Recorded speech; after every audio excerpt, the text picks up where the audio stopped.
Saya menggunakan istilah mungkarot jahriyah melawan mungkarot sirriyah.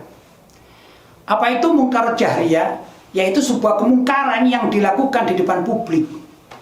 Maka menurut saya, mungkarot yang jahriyah ini harus dilawan oleh umat Islam.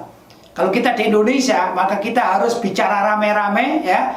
Apabila di depan publik ini ada suatu kemungkaran yang dilakukan oleh masyarakat, termasuk juga oleh tokoh atau siapa saja ya. Itu kalau secara jahriyah atau kemungkaran di depan publik. Begitu. Misalnya ini ya, salah satu kemungkaran. Mencuri itu kan kemungkaran.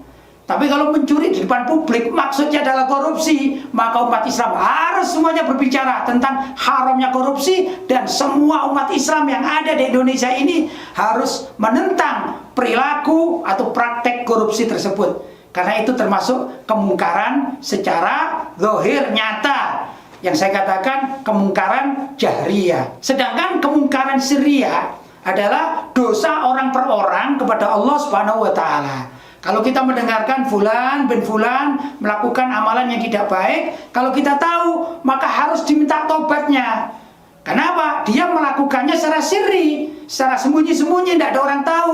Cuman mungkin dia mengaku karena dia ingin bertobat. Nah, misalnya ada orang yang datang kepada kita menyatakan saya habis berbuat ini dan itu. Nah, ini dosa antara dia dengan Allah, maka diminta bertobat. Namanya ini saya katakan kemungkaran atau mungkarot sirriyah, kemungkaran secara sirri, sembunyi-sembunyi. Jadi sekali lagi ya, kalau ada kemungkaran secara zahir di depan mata atau di depan publik, misalnya ada orang di kampung dia mabuk di tengah jalan dengan terang-terangan, ada orang jualan togel ya, atau jualan kartu-kartu perjudian secara nyata, maka kita umat Islam harus untuk melarangnya, harus untuk mencegahnya. Jangan sampai kita biarkan demikian saja.